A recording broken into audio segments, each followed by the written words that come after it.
오늘 본문에 나오는 노아의 후손들은 한 가지 장점이 있습니다. 어떤 장점이 있는가 하면 하나님의 말씀을 어기고 자기의 욕심을 따라 살아갔을 때에 하나님께서 세상을 어떻게 심판했는지를 경험한 사람들입니다. 하나님의 심판이 확실하게 있구나. 그리고 그 하나님께서 죄에 대한 심판이 얼마나 철저한가를 자기들이 직접 경험한 사람들이 오늘 나타나 있는 노아의 후손들입니다.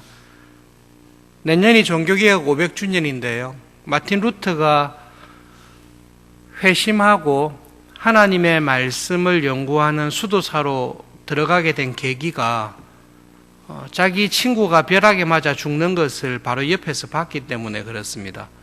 별 생각 없이 살고 있다가 어느 날 갑자기 친구가 벼락에 맞아서 옆에서 바로 죽는 모습을 보고 하나님 저의 목숨을 살려주시면 하나님께 기도하지 않았죠. 성 안나에게 기도했죠. 로마 가톨릭이니까 성인들에 대해서 기도했는데 성 안나여 저의 생명을 구원해 주시면 제가 수도사가 되겠습니다. 하나님의 심판을 확실하게 경험하고 난 다음에 루터의 마음에 큰 변화가 있었습니다. 노아의 후손들은 하나님의 나라를 저버리고 자기의 욕심을 따라 살아갔을 때 하나님께서 세상을 어떻게 심판했는지를 이미 경험했던 사람들입니다. 그 사람들이 그런 큰 변화를 일으키는 경험을 하고 난 이후에 어떻게 살았는가, 어떤 나라를 건설했는가에 관한 이야기가 나와 있습니다. 교인들이 많이 가지고 있는 오해 중에 한 가지인데요. 바벨 탑을 건설했습니까? 아니면 바벨이라는 큰 도시를 건설했습니까? 라는 질문입니다. 바벨 탑을 건설했다라고 하는데 실제로는 탑을 건설하기 위해서 이 사람들이 모인 것은 아닙니다. 4절에 보시면 우리가 성읍을 건설하자, 5절에도 여호와께서 사람들이 건설하는 그 성읍, 그 도시를 보시려고 내려오셨다. 큰 도시를 건설하려고 한 것입니다. 이 도시를 건설한 장소가 시날입니다. 시날이라는 곳에 이때까지 건설했던 그 어떤 도시보다 더 큰 도시를 건설하자. 그리고 엄청난 위대한 도시를 건설하고 그 도시 중앙에 제단을 쌓자. 그 제단이 하늘에 이르도록 높은 제단을 쌓자. 그렇게 한 것이 노아의 후손들입니다. 왜 큰 도시를 건설하고 그 도시에 모여서 하늘에 닿을 수 있은 남산타워를 세우듯이 그 도시의 중심에 하늘에 닿을 수 있는 제단을 건설하려고 한 이유가 무엇입니까? 우리 이름을 좀 내자라는 것입니다.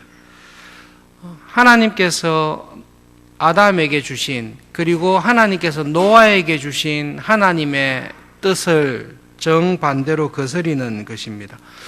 하나님께서는 아름다운 세상을 창조하시고 너희들은 생육하고 번성해서 온 땅에 충만해라. 그리고 이 땅을 다스리라고 말씀하셨습니다. 바벨이라는 큰 도시를 건설하는 사람들의 목적은 우리가 흩어짐을 면하자. 우리가 다른 곳으로 흩어져서 하나님이 말씀하신 이 땅을 다스리고 개발하고 하나님 나라에 합당한 문화를 이루어서 이 땅에 하나님의 나라가 이루어지도록 하자. 이런 계획은 없습니다. 오히려 우리 보기에 멋있는 도시를 건설해서 이 멋진 도시 위에 우리의 이름을 길이 남기도록 하자. 우리의 이름을 세상에 떨치자.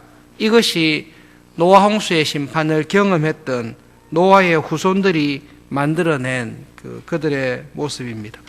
어거스틴이 유명한 책을 쓰셨는데요. 시비타테이 데이라고 하나님의 도시, 신의 도성이라는 책을 썼습니다. 그 책의 핵심적인 내용은 이것입니다. 아담과 하와의 타락 이후에 하나님의 나라, 하나님의 뜻이 이루어지는 하나님의 나라와 하나님의 도시를 건설하려는 사람과 그 하나님의 나라, 하나님의 도시와 반대되는 세속도시, 인간들의 세상, 세상의 나라를 건설하려는 두 무리는 항상 있다. 그러나 결국 이 땅에는 하나님의 나라가, 하나님의 도시가 건설될 것이다 라는 것이 어거스틴이 이야기하고 있는 복음의 구속의 역사의 중요한 진리입니다. 노아의 후손들에게 볼 때에 하나님께서 우리들에게 주시는 말씀이 있습니다. 1983년도 8월에 네덜란드 암스테르담에서 빌리 그레함 세계 전도대회가 열렸습니다. 지금으로부터 한 33년 전쯤 되죠. 1983년 8월에 있었던 그 세계 선교대회에서 한국 대표로 참석했던 대표자께서 이렇게 보고했습니다. 지금도 서울에서는, 한국에서는 매일 2개 이상의 개척교회가 세워지고 있습니다 라고 보고를 했습니다. 그 보고를 듣는 참석한 모든 사람들이 큰 박수로 한국교회의 부흥에 대해서 축하하며 격려했습니다. 33년이 지난 지금 한국에서는 매일 2개의 교회가 개척되는 일은 더 이상 없고, 있던 교회들이 문을 닫거나 빚의 교회가 넘어가거나 교회를 떠나는 일들이 한국교회는 지금 맞이하고 있습니다. 1983년도에 전 세계 앞에서 한국에서는 매일 2개의 교회가 세워지고 있습니다. 감사하며 고백했던 한국교회가 30년이 지난 지금은 교회가 세상으로부터 욕을 먹고 교회가 점점 줄어들고 있는 현실에 부딪히고 있습니다. 30년이면 한 세대입니다. 한 세대 전에 매일 2개의 개척교회가 세워졌던 이 나라에서 왜 지금은 교회가 세상으로부터 비난을 받고 교회가 점점 문을 닫고 개척교회를 하는 것은 하늘의 별 따기처럼, 개척교회가 성공하는 것은 하늘의 별을 따는 것처럼 불가능하고 어려운 일이 되었습니까? 왜 이런 일이 벌어졌습니까? 노아의 후손들을 통해 우리들에게 보여주는 그 교훈이 있습니다. 지난달에 영천교회에서 서울 포럼이 있었습니다. 포럼의 3가지 주제 가운데 한 가지가 지방에서 고신교단에 다녔던 유학생들이 왜 서울과 수도권으로 오면 고신교단을 떠나서 다른 교단으로 가는가? 왜 서울의 유명한 대형교회, 다른 교단에 소속된 유명교회로 떠나는가? 라는 문제가 서울 포럼의 주제 가운데 한 가지였습니다.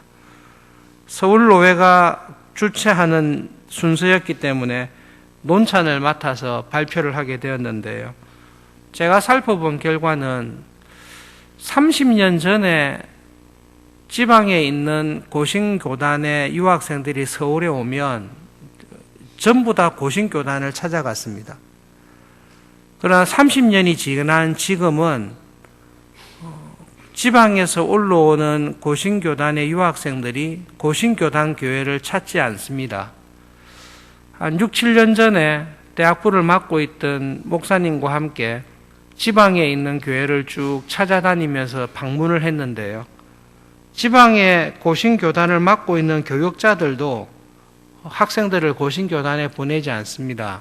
항상 인기가 있었던 좋은 교회의 모범을 보였던 사랑의 교회나 삼일교회나 여러 가지 대형교회로 다 보내고 있는 것을 보았습니다. 고신교단의 슬로건이 있습니다. 신앙의 정통신앙을 유지하고 계승하자, 생활의 순결, 세상에서 거룩하고 순결한 하나님의 백성으로 살자, 그것이 고신교단의 중요한 슬로건 표어입니다. 여러분, 이것은 고신교단만 가지고 있는 표어입니까? 우리가 올바른 신앙을 유지하자, 올바른 신앙과 신학을 계승하자. 그것은 고신교단만의 슬로건이 아니라 모든 교회가 가지고 있는 표어입니다. 이 땅에서 거룩하고 순결한 신앙생활을 하자. 이 고신교단만 할 것이 아니라 교회라면, 하나님의 거룩한 교회라면 이 세상에서 순결하고 거룩한 신앙생활을 계승하자. 그것이 모든 교회의 마땅한 표어여야 합니다. 고신교단이 가지고 있는 정통신앙, 올바른 신앙과 신학인데요. 그것을 개혁주의 신앙과 신학을 고백하는 것입니다.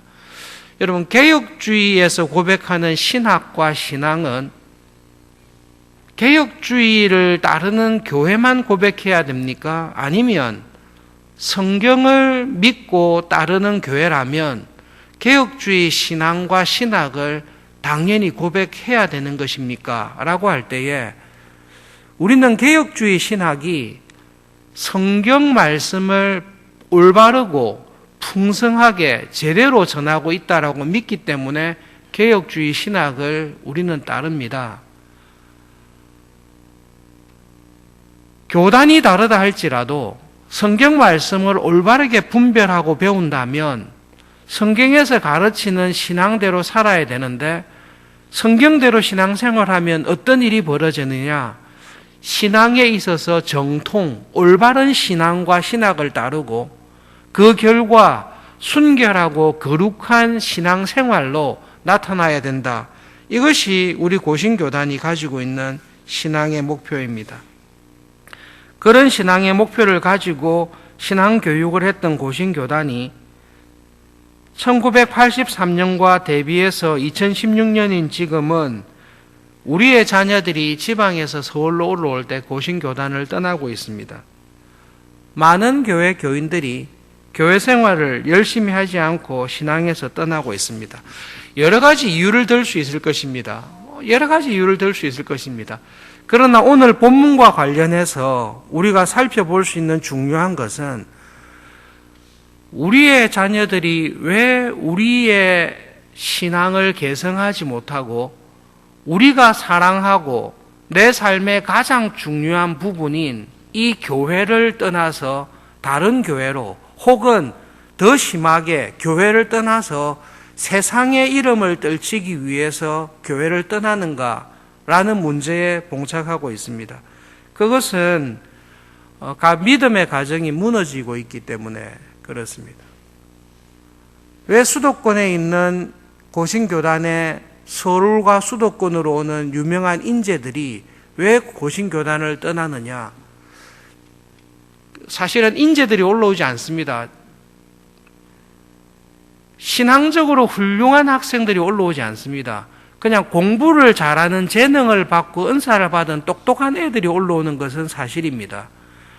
그러나 1980년대에 비교해서 2016년도에서 올라오는 학생들을 보면 참석한 대학생들, 청년들 비난하는 게 전혀 아닙니다. 이렇게 좋은 의미로 이렇게 함께 고민하기 위해서 말하는데요. 신앙교육이 거의 되어 있지 않습니다. 형편없이 신앙교육이 되어 있지 않습니다. 어떻게 이런 신앙을 가지고 모태신앙인가? 어떻게 이런 신앙을 가지고 고신교단에서 초등학교, 주일학교, 중고등학교를 다녔다고 할 수 있는데 어떻게 신앙과 말씀에 대한 이해가 이렇게 저급하고 준비가 안 돼 있는가? 깜짝깜짝 놀랄 만한 일들이 고신교단에서 참 많이 있습니다. 자녀들의 믿음과 신앙이 준비가 되지 아니하고 그들의 생각이 세상에서 내가 하는 일에 성공하여 이름을 떨치리라 는 생각을 가지게 된 중요한 원인은 부모들이 자녀들의 신앙을 놓치고 있기 때문에 그렇습니다. 노아가 자기의 후손들이 하나님의 큰 심판을 경험하고 난 이후에도 여전히 함께 모여서 우리의 이름을 떨치고 하나님의 나라와 뜻을 이루기 위해 우리에게 주신 건강과 우리에게 주신 재능을 하나님의 나라와 뜻을 이루기 위해 이 땅을 정복하고 이 땅을 다스리고 하나님께서 청사진으로 준비했던 그 하나님의 나라의 모습을 이 땅에서 구현하자라는 일에 마음을 다 쏟아야 될 것입니다. 그러나 노아의 그 구원의 기적적인 구원을 경험한 6개월 동안 물 위에 떠서 하나님의 심판을 6개월 동안 경험했던 그런 믿음의 부모를 가졌던 자녀들은 정작 하나님의 나라와 하나님의 심판과 구원의 은혜는 기억하지 아니하고 이 세상에 나가 내가 하고 싶은 일을 통해 내 이름을 떨치리라 는 자녀들로 다 변해져 있는 모습을 보고 있습니다. 무엇을 먹을까 점점 치열해지는 경제적으로 어려지는 이 상황에서 무엇을 마시며 무엇을 입으며 어떻게 안정된 직장에서 살아가야 될까라는 염려가 하나님의 자녀로 하나님의 뜻을 구하며 살아가는 자에게 마땅히 먹을 것, 입을 것, 마실 것을 주시겠다라는 하나님에 대한 믿음을 삼켜버리는 그런 위험한 지경에 교회가 처해 있습니다. 여러분, 가정에서 신앙교육을 잡지 못하시면 교회에서 절대로 못 잡습니다. 부모님이 아버지의 어머니의 말씀을 순종하지 아니하는 자녀를 그런 자녀가 목회자의 말을 들을 이유는 전혀 없습니다. 여러분, 가장 강력한 권위, 저 권위에는 더 이상 순복할 수 없겠다라고 가장 강력하게 세워주신 것이 아버지와 어머니의 권위입니다. 아버지와 어머니의 말, 신앙의 부모님의 말에 귀를 기울여 듣지 않는 사람을 어떤 목회자가 가서 권면해도 그 사람을 돌이키기는 불가능합니다. 하나님의 나라의 실패는 하나님의 자녀들이 믿음을 배반하고 세상으로 나가기 때문에 하나님의 나라가 실패합니다. 하나님께서는 교회를 향해서 교회가 교회답기를 원하시지 하나님은 세상을 교회로 바꾸시지 않으십니다. 어거스틴이 신의 도생에서 말한 대로 예수님께서 재림하실 때까지 하나님의 나라와 이 세상의 나라는 평행을 이루며 끝까지 싸우며 나갈 것입니다. 하나님의 나라가 소수일지라도 하나님의 나라가 하나님의 나라다운, 교회가 교회다운 모습을 유지하고 살아가는 동안에 하나님은 이 땅에 하나님의 나라를 반드시 이루어 가십니다. 1983년도와 30년이 지난 지금 우리 교회에 주신 큰 문제는 교회의 본질을 회복하는 것입니다. 교회의 본질을 회복하는 것이 세상을 변화시키는 것이고 하나님의 나라를 이 땅에 이루어가는 것입니다. 오늘 특송을 했던 초등부와 중고등부 교사와 선생님들이 계십니다. 다음 세대가 기성세대보다 더 말씀과 믿음 안에서 성숙하지 아니하면 교회의 미래는 단연코 없습니다. 하나님께서 교회를 축복하시고 붙잡아 주실 때 믿음의 세대를 일으켜 주시고 우리보다 더 나은 믿음의 자손들을 일으켜 주실 때에 그들을 통해서 교회가 부흥되게 되어 있습니다. 서울중앙교회에 하나님께서 이 시대에 주신 특별한 사명이 한 가지가 있습니다. 서울중앙교회에 지금 몰려와 있는 대학생들과 청년들은 서울중앙교회의 교인들의 자녀가 아닌 경우가 대다수입니다. 하나님께서 서울중앙교회에 보내주셨어요. 60년의 긴 교회의 역사를 통해 하나님께서 한국교회를, 고신교회를, 이 땅에 두신 하나님의 나라를 이루어갈 젊은이들을 이 교회에 보내주셔서 너희들이 이 젊은이들을 믿음으로 잘 양육해서 세상에서 하나님의 나라와 뜻을 이루는 사람들로 훈련해라라는 사명과 은혜를 교회에 주셨습니다. 우리는 그 일에 대해서 마음을 굳게 하고 이것이 하나님께서 우리에게 주신 축복이며 사명이구나, 아프가베구나, 축복이면서 숙제구나. 그러나 이 숙제가 괴로움이 아니라 축복이구나. 그 마음을 가지고 믿음의 자녀들을 잘 길러갈 수 있기를 진심으로 바랍니다. 결론적으로 여러분, 새벽에 오셔서 하나님 앞에서 기도하며 시작하시는 여러분들께서 여러분의 자녀를 보실 때 하나님께 이 기도는 정말로 하셔야 됩니다. 하나님, 내 자녀가 최소한 내보다는 하나님을 더 사랑하고 하나님의 나라와 교회에 더 쓰임받는 믿음의 자녀들이 되게 해 주십시오. 그리고 여러분이 여러분의 자녀를 딱 봤을 때 그게 보이셔야 됩니다. 그게 보이셔야 됩니다. 그것이 보이지 않고 세상의 이름을 떨치는 것을 보시고 만족하시면 우리는 다 실패하고 있는 것입니다. 함께 기도하실 때에 하나님, 오늘 특송했던 초등부와 중고등부 우리 믿음의 자녀들이 우리들보다 더 신실한 하나님의 자녀가 되도록 수련회를 통해 큰 은혜를 주십시오. 그리고 하나님, 저에게 주신 우리의 자녀들이 최소한 나보다는 더 잘 준비된 하나님 나라의 일꾼으로 쓰임받는 은혜를 주십시오. 개인적인 기도의 제목들을 가지고 기도하시고 하나님과 함께 동행하시는, 주님과 동행하시는 하루가 되기를 바랍니다. 기도하겠습니다.